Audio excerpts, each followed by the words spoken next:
A very special good afternoon to all of you. स्वागत है आपका हमारे चैनल स्टडी विद अभिमान में।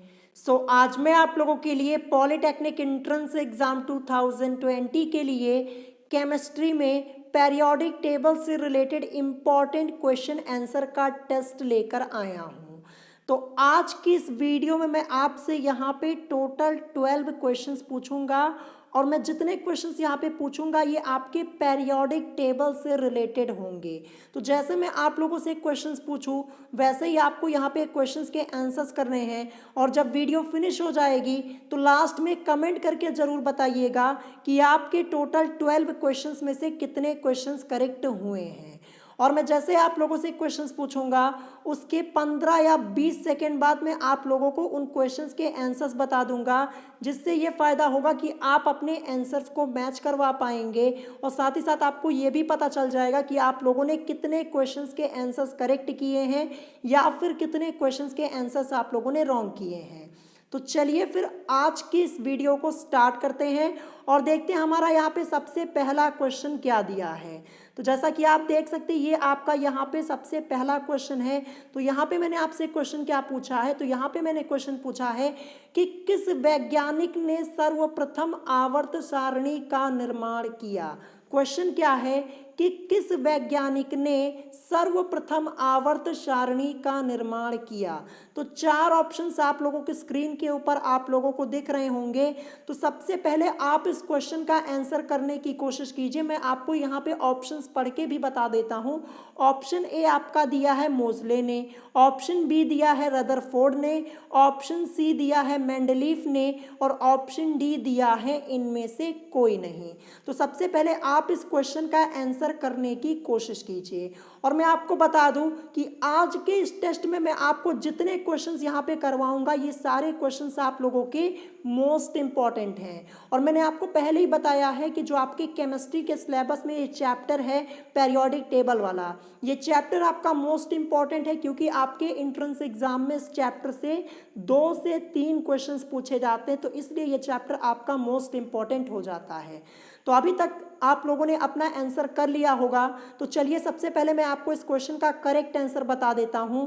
तो इसमें आपका करेक्ट आंसर हो जाएगा ऑप्शन सी यानी मेंडलीफ ने। ध्यान रखिएगा किस वैज्ञानिक ने सर्वप्रथम आवर्त सारणी का निर्माण किया, तो मेंडलीफ ने किया।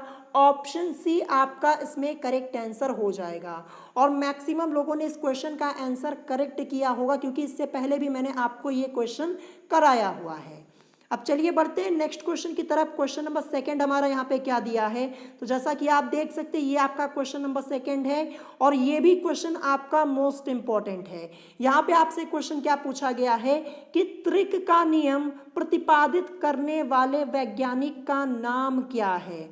आपको यहाँ पे बताना है कि त्रिक का नियम प्रतिपादित करने वाले वैज्ञानिक का नाम क्या है। तो चार ऑप्शंस आप लोगों की स्क्रीन पे आप लोगों को दिख रहे होंगे। मैं आपको ऑप्शंस पढ़ के भी बता देता हूं।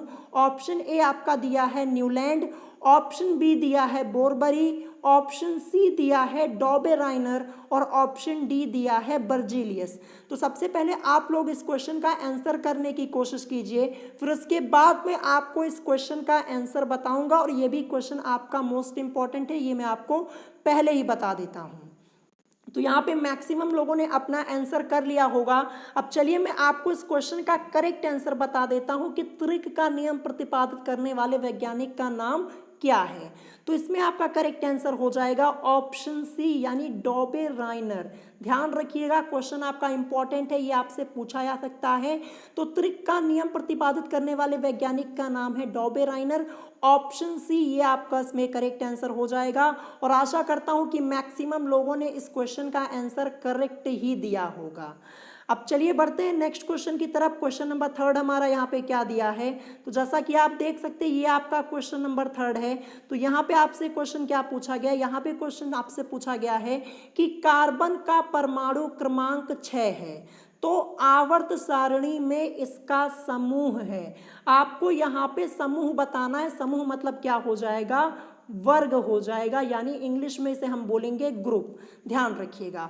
तो क्वेश्चन क्या है कि कार्बन का परमाणु क्रमांक कितना है, 6 है, तो आवर्त सारणी में इसका समूह है।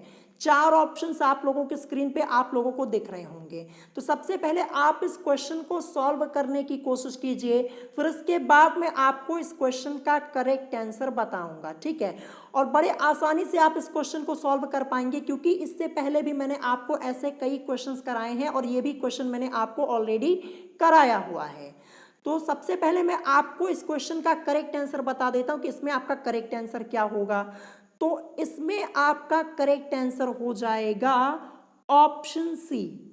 ये आपका इसमें करेक्ट आंसर हो जाएगा। ये रोमन में लिखा हुआ है, इसका मतलब होता है 4। क्या होता है, 4 होता है, यानी समूह क्या है, 4 है। कैसे ये 4 आया, चलिए इसको हम देखते हैं सबसे पहले।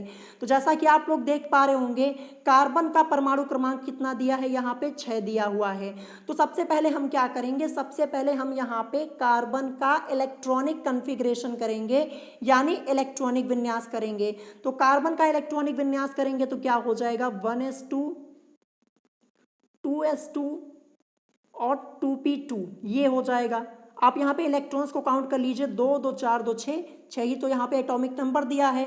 अब इसको हम जर्नल फॉर्म में लिखेंगे तो क्या हो जाएगा, पहले में देखिए 2 इलेक्ट्रॉन है, दूसरे में देखिए ये 2, फिर यहाँ पे ये 2, 4, यानी 2 और 4, ये हो गया कार्बन का इलेक्ट्रॉनिक कन्फिग्रेशन। अब यहाँ पे देखिए कि बाह्यतम कोश में उपस्थित इलेक्ट्रॉनों की संख्या कितनी है। तो जैसा कि आप लोग देख पा रहे होंगे, ये आपका है बाह्यतम कोश में उपस्थित इलेक्ट्रॉनों की संख्या, जो कि क्या है, 4 है। 4 है ना, तो यही समूह हो जाएगा, ध्यान रखिएगा। इसीलिए हमारा इसमें करेक्ट आंसर क्या हुआ, 4 हुआ। 4 को हम रोमन में ऐसे लिखते हैं, ये मैं आपको साइड में लिख के दिखा रहा हूं। ये तो ऑप्शन के अकॉर्डिंग आपका इसमें करेक्ट आंसर हो जाएगा ऑप्शन सी। तो अगर आपको इलेक्ट्रॉनिक कन्फिग्रेशन करना आता है, इस क्वेश्चन का कॉन्सेप्ट मालूम है, तो बड़े आसानी से आप इन टाइप के क्वेश्चंस को सॉल्व कर पाएंगे। और मैं आपको फिर से एक बार बता दे रहा हूं कि मैंने आपको इलेक्ट्रॉनिक कन्फिग्रेशन पूरा टॉपिक आपको डिटेल में पढ़ाया हुआ है। खासकर आप लोग कॉपर और क्रोमियम, इन दोनों का इलेक्ट्रॉनिक कन्फिग्रेशन जरूर प्रिपेयर कर लीजिएगा। कॉपर का आपसे पूछा जा चुका है 2019 के एंट्रेंस एग्जाम में, तो इस बार चांसेस बनते हैं क्रोमियम के। तो क्रोमियम का इलेक्ट्रॉनिक कन्फिग्रेशन जरूर प्रिपेयर कर लीजिएगा। मैंने आपको कॉपर का भी इलेक्ट्रॉनिक कन्फिग्रेशन बताया हुआ है और क्रोमियम का भी बताया हुआ है, तो प्रिपेयर जरूर कर लीजिएगा। ये आप लोगों से पूछा जा सकता है इस बार के एंट्रेंस एग्जाम में। तो इसमें आपका करेक्ट आंसर हो जाएगा ऑप्शन सी, यानी ये जो आपका 4 यहाँ पे लिखा हुआ है, रोमन में लिखा है, रोमन में हम 4 को ऐसे ही लिखते हैं, ठीक है, आप लोगों ने देखा होगा। तो कार्बन का परमाणु क्रमांक 6 है, तो आवर्त सारणी में इसका समूह है 4 है, ध्यान रखिएगा ऑप्शन सी, ये आपका इसमें करेक्ट आंसर हो जाएगा। अब चलिए बढ़ते हैं नेक्स्ट क्वेश्चन की तरफ, क्वेश्चन नंबर 4। क्वेश्चन नंबर 4, ये क्वेश्चन आप लोगों के लिए काफी चैलेंजिंग है, बहुत ही सोच समझ के इसका आंसर कीजिएगा। क्वेश्चन क्या है कि तत्वों का सबसे पहला वर्गीकरण किसने किया था। मैक्सिमम स्टूडेंट्स इस क्वेश्चन में कंफ्यूज हो जाते हैं और क्वेश्चन का आंसर रॉन्ग बताते हैं, तो बहुत ही सोच समझ के इस क्वेश्चन का आंसर कीजिएगा। क्वेश्चन क्या है कि तत्वों का सबसे पहला वर्गीकरण किसने किया था। 4 ऑप्शंस आप लोगों की स्क्रीन पे आप लोगों को दिख रहे होंगे। तो सबसे पहले आप अपना आंसर करने की कोशिश कीजिए, फिर इसके बाद में आपको इस क्वेश्चन का करेक्ट आंसर बताऊंगा, ठीक है। और ये क्वेश्चन मैंने आपको ऑलरेडी एक बार कराया हुआ है, तो आशा करता हूं कि मैक्सिमम लोग इस क्वेश्चन के आंसर को करेक्ट ही करेंगे, लेकिन बहुत ही सोच समझ के इस क्वेश्चन का आंसर कीजिएगा। और यहाँ पे मैक्सिमम लोगों ने अपना आंसर कर लिया होगा। तो चलिए सबसे पहले मैं आपको इसका करेक्ट आंसर बता देता हूँ कि तत्वों का सबसे पहला वर्गीकरण किसने किया था। तो इसमें आपका करेक्ट आंसर हो जाएगा ऑप्शन डी, यानी डॉबे राइनर ने किया था, ध्यान रखिएगा ऑप्शन डी आपका इसमें करेक्ट आंसर होगा। और मैक्सिमम स्टूडेंट्स क्या करते हैं, वो तुरंत मेंडलीव पे टिक कर देते हैं और क्वेश्चन आपका हो जाता है गलत। तो ध्यान रखिएगा कि कि तत्वों का सबसे पहला वर्गीकरण किसने किया था? डोबे राइनर ने किया था। ये क्वेश्चन आपका मोस्ट इंपॉर्टेंट है क्योंकि इस क्वेश्चन में मैक्सिमम स्टूडेंट क्या हो जाते हैं, मैक्सिमम स्टूडेंट्स कंफ्यूज हो जाते हैं। तो डोबे राइनर ये आपका इसमें करेक्ट आंसर हो जाएगा और आशा करता हूं कि मैक्सिमम लोगों ने इस क्वेश्चन का आंसर करेक्ट दिया होगा क्योंकि इससे पहले भी मैंने आपको ये क्वेश्चन कराया हुआ है। और मैं एक बार आप लोगों को फिर से बता देता हूं कि अपना रिवीजन भी साथ साथ करते चलिए, ठीक है। आपको 2 महीने का एक्स्ट्रा टाइम मिल गया है तो बहुत अच्छी बात है, आपको एक्स्ट्रा टाइम मिल गया, लेकिन जो पुरानी चीज़ें आप लोगों ने पढ़ी हैं उसका रिवीजन आप लोग जरूर किया कीजिए, नहीं तो फिर जब एग्जाम आप लोगों का करीब आएगा ना तब आपको दिक्कत हो सकती है, ठीक है। तो यहाँ पे ऑप्शन डी ये आपका इसमें करेक्ट आंसर हो जाएगा। अब चलिए बढ़ते हैं नेक्स्ट क्वेश्चन की तरफ। क्वेश्चन नंबर 5, क्वेश्चन नंबर 5 ये भी आपका मोस्ट इंपॉर्टेंट है। जैसा कि मैंने आपको स्टार्टिंग में ही बता दिया कि आज के इस टेस्ट में मैं आप लोगों से पेरियोडिक टेबल से रिलेटेड क्वेश्चंस पूछूंगा। तो यहाँ पे क्वेश्चन क्या है? क्वेश्चन आपका है आधुनिक आवर्त सारणी में कितने तत्व हैं। क्वेश्चन आप लोगों का यहाँ पे है कि आधुनिक आवर्त सारणी में कितने तत्व हैं, इसका आंसर आप लोगों को करना है। 4 ऑप्शंस आप लोगों की स्क्रीन पे आप लोगों को दिख रहे होंगे। तो सबसे पहले आप इस क्वेश्चन का आंसर करने की कोशिश कीजिए और ये भी क्वेश्चन मैंने आपको ऑलरेडी एक बार कराया है और क्वेश्चन आपका है मोस्ट इंपॉर्टेंट और आशा करता हूं कि मैक्सिमम लोग इस क्वेश्चन के आंसर को कर पाएंगे और यहाँ पे मैक्सिमम लोगों ने अपना आंसर कर भी लिया होगा। तो चलिए सबसे पहले मैं आपको इसका करेक्ट आंसर बता देता हूं। तो आधुनिक आवर्त सारणी में कितने तत्व हैं? 118 तत्व हैं। ऑप्शन सी ये आपका इसमें करेक्ट आंसर हो जाएगा। तो आशा करता हूं मैक्सिमम लोगों ने इस क्वेश्चन का आंसर करेक्ट ही दिया होगा। तो आधुनिक आवर्त सारणी में कितने तत्व हैं? 118 तत्व। ऑप्शन सी ये आपका इसमें करेक्ट आंसर हो जाएगा। अब चलिए बढ़ते हैं नेक्स्ट क्वेश्चन की तरफ। क्वेश्चन नंबर 6, क्वेश्चन नंबर 6 आपसे यहाँ पे पूछा गया है मोस्ट इंपॉर्टेंट क्वेश्चन, बहुत ही अच्छा क्वेश्चन है। क्वेश्चन है आप लोगों का कि यहाँ पे आवर्त सारणी में कुल गैसों की संख्या कितनी है। आपको बताना है कि आवर्त सारणी में यानी पेरियोडिक टेबल में कुल गैसों की संख्या कितनी है। 4 ऑप्शंस आप लोगों की स्क्रीन पे आप लोगों को दिख रहे होंगे। तो सबसे पहले आप इस क्वेश्चन का आंसर करने की कोशिश कीजिए, फिर उसके बाद मैं आपको इस क्वेश्चन का आंसर बताऊंगा और ये भी क्वेश्चन मैंने आप लोगों को ऑलरेडी कराया हुआ है। मैं आपको बता दूं कि पेरियोडिक टेबल में मैंने एक भी क्वेश्चन छोड़ा नहीं हुआ है। सारे क्वेश्चन जो आपके इंपॉर्टेंट थे वो मैंने आपको पहले ही करा दिए हैं। अगर आपके एंट्रेंस एग्जाम में पेरियोडिक टेबल से कोई क्वेश्चन पूछा जाता है तो इससे बाहर कोई क्वेश्चन नहीं पूछा जाएगा। तो आवर्त सारणी में कुल गैसों की संख्या कितनी है ये आपको यहाँ पे बताना है और मैक्सिमम लोगों ने अपना आंसर कर लिया होगा। तो चलिए सबसे पहले मैं आपको इस क्वेश्चन का करेक्ट आंसर बता देता हूं। तो इसमें आपका करेक्ट आंसर हो जाएगा ऑप्शन सी यानी 11। आवर्त सारणी में कुल गैसों की संख्या कितनी है? 11 है। ऑप्शन सी ये आपका इसमें करेक्ट आंसर हो जाएगा और आशा करता हूं मैक्सिमम लोगों ने इस क्वेश्चन का आंसर करेक्ट जरूर दिया होगा क्योंकि ये क्वेश्चन मैंने आपको ऑलरेडी कराया हुआ है। अब चलिए बढ़ते हैं नेक्स्ट क्वेश्चन की तरफ। क्वेश्चन नंबर 7, क्वेश्चन नंबर 7 आपसे यहाँ पे पूछा गया है कि आधुनिक आवर्त सारणी में आवर्तों की संख्या कितनी है। आपको यहाँ पे बताना है आधुनिक आवर्त सारणी में आवर्तों की संख्या कितनी है, यानी नंबर ऑफ पीरियड्स आपको यहाँ पे बताने हैं, ठीक है। 4 ऑप्शंस आप लोगों के स्क्रीन पे आप लोगों को दिख रहे होंगे। तो सबसे पहले आप अपना आंसर करने की कोशिश कीजिए।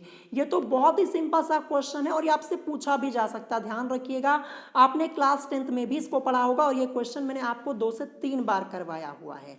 तो आशा करता हूँ मैक्सिमम लोग इस क्वेश्चन के आंसर को करेक्ट जरूर करेंगे और मैक्सिमम लोगों ने अपना आंसर कर भी लिया होगा। तो चलिए सबसे पहले मैं आपको इस क्वेश्चन का करेक्ट आंसर बता देता हूं। तो ऑप्शन के अकॉर्डिंग आपका इसमें करेक्ट आंसर हो जाएगा ऑप्शन ए यानी 7 आवर्त। ध्यान रखिएगा, आधुनिक आवर्त सारणी में आवर्तों की संख्या कितनी है? 7 है। ऑप्शन ए ये आपका इसमें करेक्ट आंसर हो जाएगा। आशा करता हूं मैक्सिमम लोगों ने इस क्वेश्चन का आंसर करेक्ट जरूर किया होगा। अब चलिए नेक्स्ट क्वेश्चन देखते हैं। हमारा क्वेश्चन नंबर 8 यहाँ पे क्या दिया है। तो जैसा कि आप देख सकते हैं ये आपका क्वेश्चन नंबर 8 है और ये भी क्वेश्चन आपका मोस्ट इंपॉर्टेंट है और ये भी क्वेश्चन मैंने आपको ऑलरेडी कराया हुआ है। तो क्वेश्चन क्या है कि आवर्त सारणी में सबसे हल्की धातु कौन सी है। आपको यहाँ पे बताना है कि आवर्त सारणी में सबसे हल्की धातु कौन सी है। तो चार ऑप्शंस आप लोगों की स्क्रीन पे आप लोगों को दिख रहे होंगे। तो सबसे पहले आप इस क्वेश्चन का आंसर करने की कोशिश कीजिए। मैं आपको यहाँ पे ऑप्शंस पढ़ के भी बता देता हूँ। तो ऑप्शन ए आपका दिया है मैग्नीशियम, ऑप्शन बी दिया है लिथियम, ऑप्शन सी दिया है प्लैटिनम और ऑप्शन डी दिया है इनमें से कोई नहीं। तो ये क्वेश्चन मैंने आपको ऑलरेडी कराया हुआ है, बड़े आसानी से आप इस क्वेश्चन का आंसर कर पाएंगे और यहाँ पे मैक्सिमम लोगों ने अपना आंसर कर भी लिया होगा। तो चलिए अब मैं आपको इस क्वेश्चन का करेक्ट आंसर बता देता हूँ। तो इसमें आपका करेक्ट आंसर क्या हो जाएगा, इसमें आपका करेक्ट आंसर हो जाएगा ऑप्शन बी यानी लिथियम। यानी आवर्त सारणी में सबसे हल्की धातु कौन सी है, तो वो आपकी है लिथियम। ऑप्शन बी ये आपका इसमें करेक्ट आंसर हो जाएगा और आशा करता हूँ कि मैक्सिमम लोगों ने इस क्वेश्चन का आंसर करेक्ट जरूर दिया होगा। अब चलिए बढ़ते हैं नेक्स्ट क्वेश्चन की तरफ, क्वेश्चन नंबर 9। तो जैसा कि आप देख सकते हैं ये आपका क्वेश्चन नंबर 9 है और ये भी क्वेश्चन इंपॉर्टेंट है। क्वेश्चन आपका है कि अष्टक नियम का प्रतिपादन किस वैज्ञानिक ने किया था। आपको बताना है कि अष्टक नियम का प्रतिपादन किस वैज्ञानिक ने किया था। तो चार ऑप्शंस आप लोगों के स्क्रीन पे आप लोगों को दिख रहे होंगे। तो ऑप्शन ए दिया है मेंडलीफ ने, ऑप्शन बी दिया है बोरबरी ने, ऑप्शन सी दिया है न्यूलैंड ने और ऑप्शन डी दिया हुआ है मोसले ने। तो आपको यहाँ पे सबसे पहले इस क्वेश्चन का आंसर करना है, फिर उसके बाद मैं आपको इस क्वेश्चन का आंसर बताऊंगा और यहाँ पे मैक्सिमम लोगों ने अपना आंसर कर लिया होगा। तो चलिए अब मैं आपको इस क्वेश्चन का करेक्ट आंसर बता देता हूँ। इसमें आपका करेक्ट आंसर हो जाएगा ऑप्शन सी यानी न्यूलैंड ने। अष्टक नियम का प्रतिपादन किस वैज्ञानिक ने किया था, न्यूलैंड ने किया था। ऑप्शन सी ये आपका इसमें करेक्ट आंसर हो जाएगा। क्वेश्चन इंपॉर्टेंट है, प्रिपेयर जरूर कर लीजिएगा। अब चलिए बढ़ते हैं नेक्स्ट क्वेश्चन की तरफ, क्वेश्चन नंबर 10। क्वेश्चन नंबर 10, इस क्वेश्चन का आंसर बहुत ही सोच समझ के दीजिएगा। क्वेश्चन आपका है कि आवर्त सारणी में सबसे क्रियाशील अधातु कौन सा है। आपको यहाँ पे बताना है कि आवर्त सारणी में सबसे क्रियाशील अधातु कौन सा है। तो चार ऑप्शंस आप लोगों के स्क्रीन पे आप लोगों को दिख रहे होंगे। तो सबसे पहले आप इस क्वेश्चन का आंसर करने की कोशिश कीजिए। मैं आपको यहाँ पे ऑप्शंस पढ़ के भी बता देता हूँ। तो ऑप्शन ए दिया है ब्रोमीन, ऑप्शन बी दिया है क्लोरीन, ऑप्शन सी दिया है फ्लोरीन और ऑप्शन डी दिया है आयोडीन। तो अभी तक आप लोगों ने अपना आंसर कर लिया होगा। तो अब मैं आपको इस क्वेश्चन का करेक्ट आंसर बता देता हूं कि आवर्त सारणी में सबसे क्रियाशील अधातु कौन सा है। तो ऑप्शन के अकॉर्डिंग आपका इसमें करेक्ट आंसर हो जाएगा ऑप्शन सी यानी फ्लोरीन। फ्लोरीन ये आपका इसमें करेक्ट आंसर हो जाएगा। यानी आवर्त सारणी में सबसे क्रियाशील अधातु कौन सा है, तो वो है फ्लोरीन। यहाँ पे ऑप्शन सी ये आपका इसमें करेक्ट आंसर हो जाएगा और आशा करता हूँ कि मैक्सिमम लोगों ने इस क्वेश्चन का आंसर करेक्ट जरूर दिया होगा, क्योंकि इससे पहले भी मैंने आपसे ये क्वेश्चन टेस्ट में पूछा हुआ था। तो ऑप्शन सी ये आपका इसमें करेक्ट आंसर हो जाएगा। अब चलिए बढ़ते हैं नेक्स्ट क्वेश्चन की तरफ, क्वेश्चन नंबर 11। तो क्वेश्चन नंबर 11 आपसे पूछा गया है कि निष्क्रिय गैसों में मुक्त इलेक्ट्रॉनों की संख्या कितनी होती है। आपको यहाँ पे बताना है कि निष्क्रिय गैसों में मुक्त इलेक्ट्रॉनों की संख्या कितनी होती है। चार ऑप्शंस आप लोगों की स्क्रीन पे आप लोगों को दिख रहे होंगे। तो सबसे पहले आप इस क्वेश्चन का आंसर करने की कोशिश कीजिए। ये क्वेश्चन मैंने आपको ऑलरेडी कई बार करवाया हुआ है।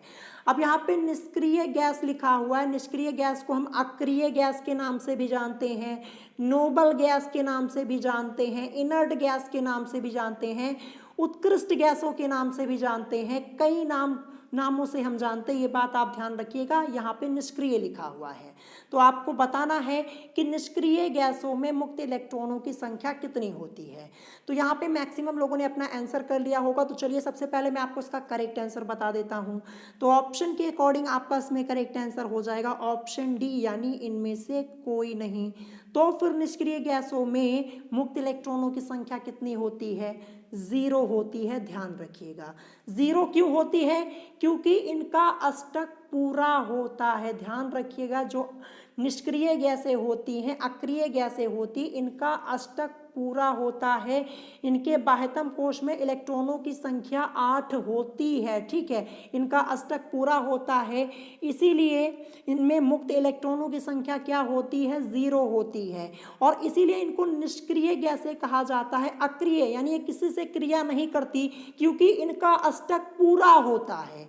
तो 0 तो आपका ऑप्शन में कहीं दिया ही नहीं हुआ है, तो करेक्ट आंसर क्या हो जाएगा, ऑप्शन डी हो जाएगा।